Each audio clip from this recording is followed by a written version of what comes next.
tribal leader sitting next to you that has a question also. So that everybody gets a chance. We're all feeling good. We're all feeling strong. This is a good moment. And welcome to the Puyallup Reservation. Our Indian land sitting around this table right now. And thank you so much for being here. Thank you so much. Thank you.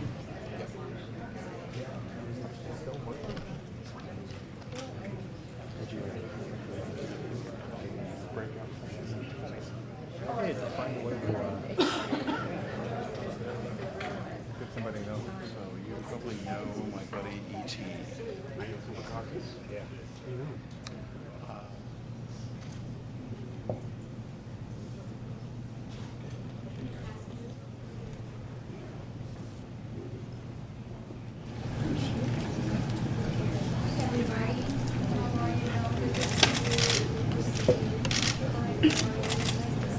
How are you, Francis? Nice to see you. So glad you're here. I wasn't sure who was coming from. Nice to see you. Thank you so much for being here. Oh, how are you? So good to see you. I think we have some good news. Thank God. How are you? It's good to see you. Great to see you. Thank you so much for coming here. Oh, we're letting him out of town? I know. He is really disappointed. I'm super excited, though, on his behalf. He gets to go on a lot of things. Yes. This is really pretty good. Thank you so much. Yeah, and you did.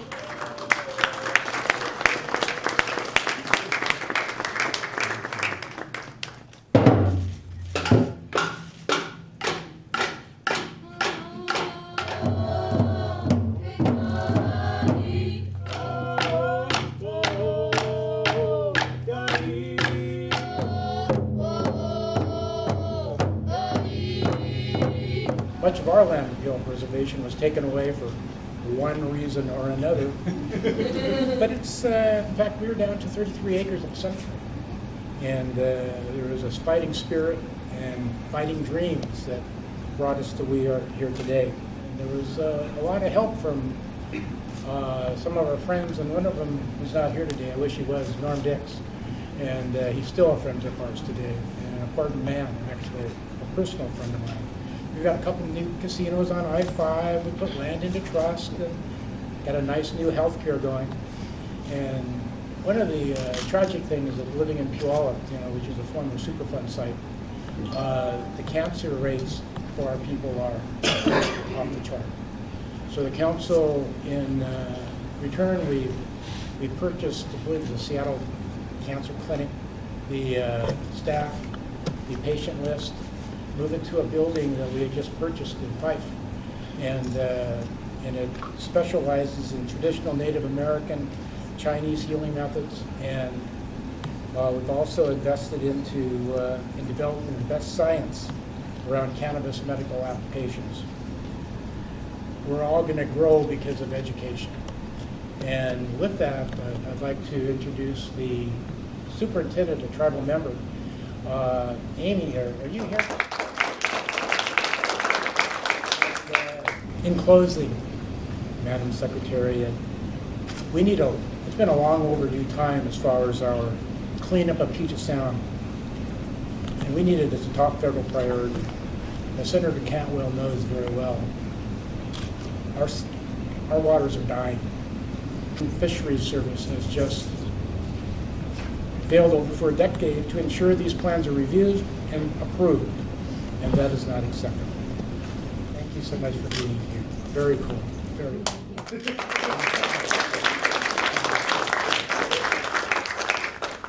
Fortunate enough to be inaugurated in January of 2017, I will expect a delegation from the tribes of the Indian country in this state in that inaugural parade. And I'm hopeful that with you coming here today, Ms. Cantwell coming here today, that this is an opportunity for us to write a good chapter between the federal government and Indian country and our relatives that aren't pinned against each other, because there's not enough resource for one tribe here, let alone all of us that sit at the table. So I just want to reiterate those type of things, and I hope that you hear what I'm saying with global warming and all of these things, the lethal temperatures in our rivers, the salmon are dying, they can't even make it back to the grounds. What little salmon do come back here?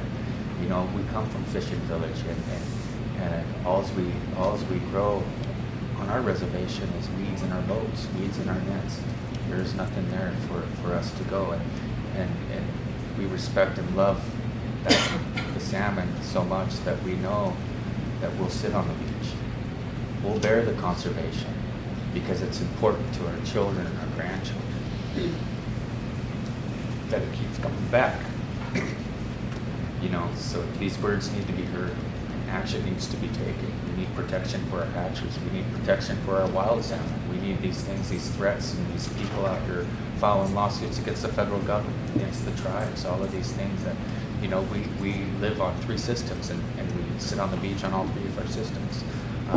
The salmon that come back, we preserve and we let go spawn to feed the river and to feed the other things that are in these systems. I just want to thank you once again for coming here and hearing us, and that you consider that when you're elected. I'll see you at the parade. But, you know, one of the things that, you know, I see that would help our tribes more than anything is the land. You know, the land is what has sustained us, which has brought us here, which is why we're here. You know, the land is one of the things, and as I think our relative said, if we could get the Feed to Trust process, you know, why should it take 5 years? You know, if we were able to have the ability to have our land and that we are in charge of it, we can protect our sacred sites. We could restore the habitat. We have a strong record of doing that. If you look at our budget at Snoqualmie, you'll see number 1, education, because you have to have, healthcare. You have to have people in good health, and then education, and then economic development. You know, what's going to drive that? If we have our own land, Feed to Trust, we could drive economic development. And, you know, more importantly, we preserve a lot in saving sacred sites for all of us, because, you know, it's one thing to feed the physical body, but you have to feed the soul. I'd like to thank the chairman and the Puyallup people for opening up their homelands. It's an honor to be here. Madam Secretary, thank you for the time. Tim Ballou from the Lummi Nation, and I'd like to, before I begin, acknowledge the other tribal leaders that are here. Very, very honored to be here with such a great group of people. We, the Lummi Nation, come from historically the San Juan Islands, and we're very much a fishing people. Currently, we have the largest native commercial fishing fleet in the country. We have a lot of cultural and significant ties to the act of harvesting and sharing, distributing the resource to our families, and also a historical economy that's rooted in fishing. And, you know, over the last few decades, it's been very, very hard for our people to put food on the table. There's been lack of access to the resource, problems with habitat and water quality issues, as well as water right issues facing the tribes. And that makes it very hard for our fishermen and fisherwomen to not only put food on the table, but to pass on these traditions that have sustained us since time immemorial. It's very important to us, very important to the Lummi people. And the only question I have is what your administration's going to do to make sure that the obligation to honor the treaty rights, and specifically for the Washington tribes, treaty fishing rights, how those obligations are going to be met. And also, as you work towards that, recognizing that our tribal fishing economy, until it's rebalanced, we need a better federal policy that helps expand tribal economy outside of fishing for us, outside of gaming, into other areas that can help support our families and put food on the table. About the other areas that would be possible for economic development. The tribal leaders here in the Northwest took up the issue of trust reform. We convened a summit in anticipation of President Obama's annual meeting. And we talked about trust reform. Every issue came back to the failure of the federal government to fund the trust, whether it's education, healthcare, natural resources, our treaty obligations and commitments. So tribal leaders here in the Northwest passed a resolution at AT&I calling for an update of the Quiet Crisis Report. That resolution passed unanimously. We took it to the National Congress of American Indians, passed there. We then lobbied Congress. We have 20 members of Congress led by Congressman Kilmer, signed a letter calling for an update of this report because we believe it's no longer a quiet crisis, it's a humanitarian crisis. The commission voted to update the report. I'm told it's now 1/3 of the way being developed. So come the end of this year, the next president sitting in the Oval Office will have a copy of the U.S. Commission on Civil Rights detailing funding disparities in Indian country. I have 2 recommendations for you as the next president on how you can respond to this crisis. The first, we need someone in OMB advocating for tribal interests. We do a lot of advocacy with our delegation, we do a lot of advocacy with agencies. We lose our ability to advocate inside OMB when decisions are made. That would be absolutely critical. Second recommendation, as agencies build their strategic plans and budgets, they need to get out of an organizational vacuum into Indian country to really understand the impacts of these funding disparities and take that and Billy Frank tell our story when they lobby those issues. Because when we face sequestration and we are facing a lot of cuts, we had every agency asking what's happening in Indian country. We need to tell your story. We don't. So it's very clear to us there is a disconnect. Tribal Chair for Laurel McClellan Tribe. The natural resource issues, I am a mother, I am a grandparent, I take care of a lot of our community members, and the responses that we have as tribal leaders here are overwhelming, just as you have, that you're going to be stepping into that chair with us much. I thank everybody for the words that were said because it really hits on a lot of them, but the sacred ground, the protection of our treaties, the protections of our sacred grounds, our fishing issues, we're Northwest tribes that we're dealing with here. But really, my question to you is not only with the words, but how are you going to write up the documentation to fund the tribes that we are underfunded on with all of the programs, and you go back into the history of it and looking at the shortfalls that we have, but how are you going to write into the language that not that they shall, but they will fund the tribes. They will support the tribes through the aspects of what our Indian child welfares are lacking, what our courts are lacking, what our law and orders are losing, but the foster care processes that we are losing our kids and our grandparents are raising our children, and the Social Security funding sources that we're lacking of. So these are some of the things that I'm asking is how are you going to reword that language to protect our rights and our treaty rights with our territories, because we overlap. And we're losing a lot of our lands to the Navy, to the services that are there, taking our fishing rights away, taking our territories away, taking our clams away, taking our oysters away, taking our crab away, and we have no say. Even though we're doing a consultation process, we're still not able to protect our territories that we're losing the resources in because of the pollutions in the water. That's all I have to say. Thank you. I'm Tim King. I'm the Vice Chairman of the Samish Indian Nation. We're a fairly large tribe, over 1,500, close to 1,600 members. The issue that I want to talk about is the broken system of getting land into trust through the Department of Interior. We have 80 acres approximately of land that's in trust. It took us over 10 years to get that into trust. We've been trying for about another 10 years to get another less than 100 acres into trust. We're not trying to get it into trust for gaming. We're trying to get it into trust for tribal services, education, our health care system, our elders program, daycare, administrative campus. And we just keep running into brick walls. And something has to be done, and I've heard that issue raised here by a couple of other of the tribal leaders, so we're not alone in that system of taking land into trust, land that we already own. We're not asking for anything. We buy the land and then try to get it put into trust, and we can't, and I would like to see something done about that. Thank you. Madam Chair of the Utah Tribe.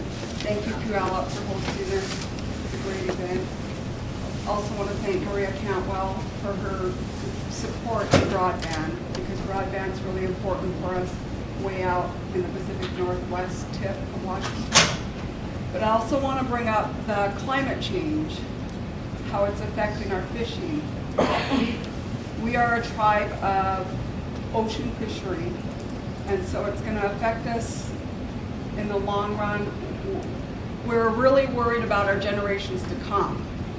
And so we can't imagine the salmon not being there anymore, and how it's going to affect all of our health.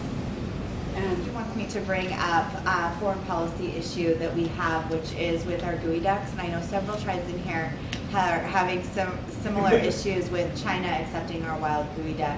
And it's gone back and forth over the last year and a half. And I'm not the best one to speak on. David would know so much more than I do.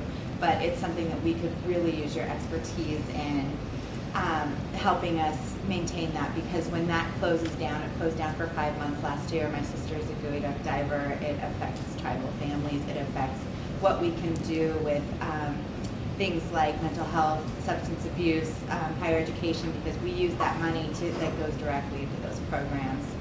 And I also just want to thank everyone for being here. Hank Gleason from the Taylor's tribe, and thank you for being here. Thank you.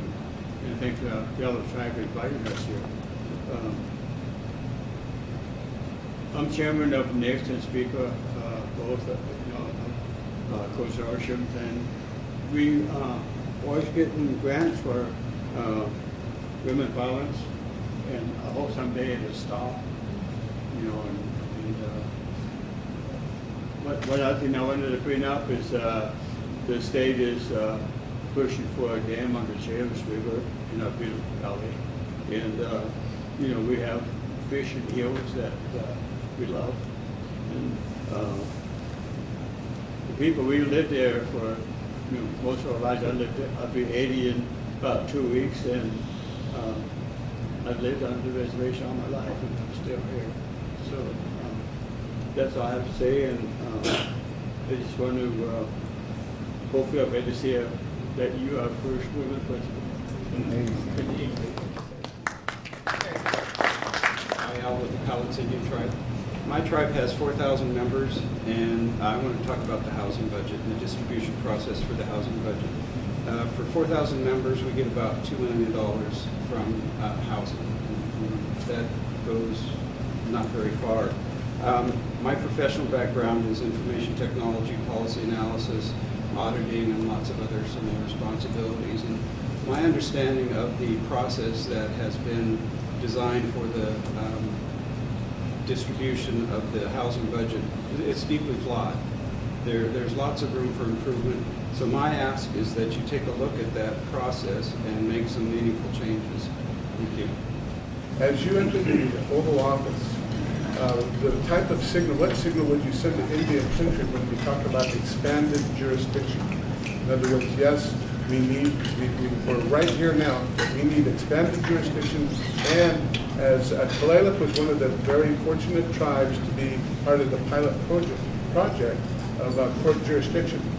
Other tribes have since reached that threshold, but can we find some federal monies to raise the level of all Indian tribe courts to go for expanded jurisdiction?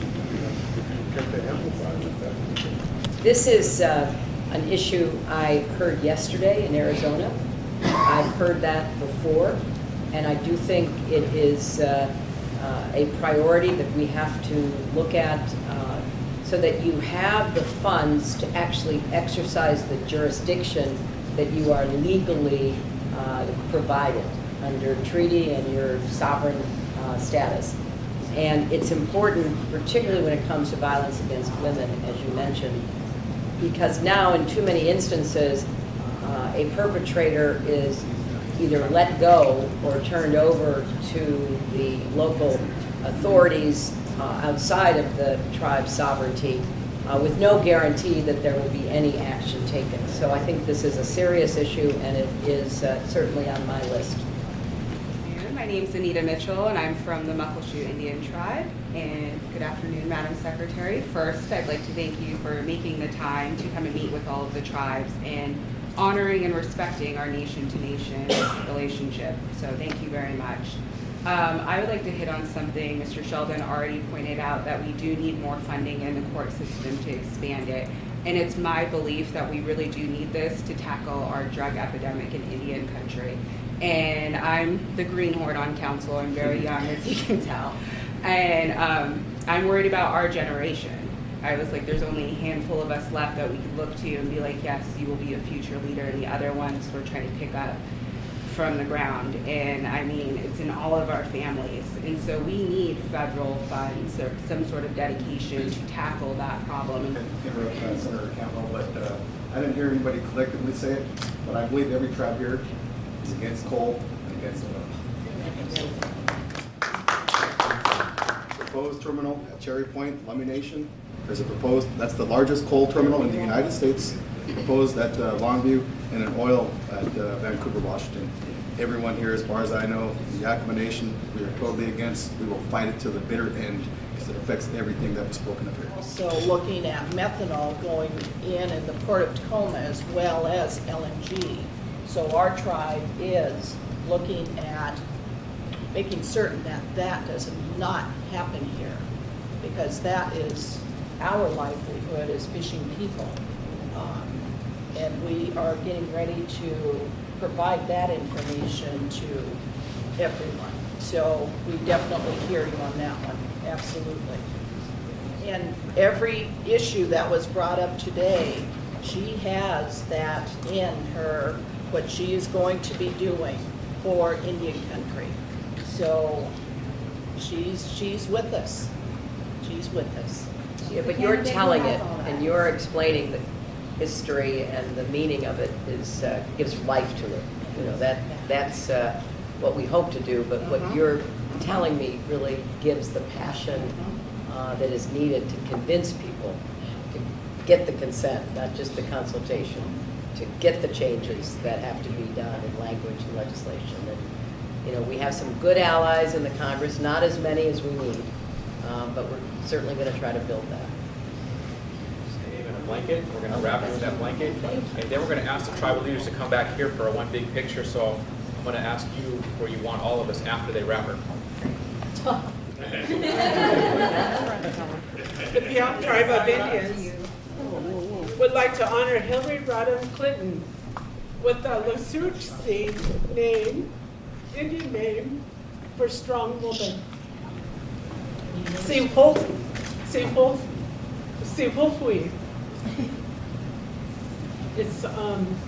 It means strong woman. I received a phone call today from my next door neighbor. We're just down the street, and she wanted to be here, and she says, she's such a strong woman. And I says, I'll tell you this story later. The name is to bless you and to help you in your work. You've heard the words that were shared with you here today. Our ancestors understood what it meant when we signed those treaties. We understood what it meant for all of us to consider the 7 generations of our children. We are all strong women in our places here.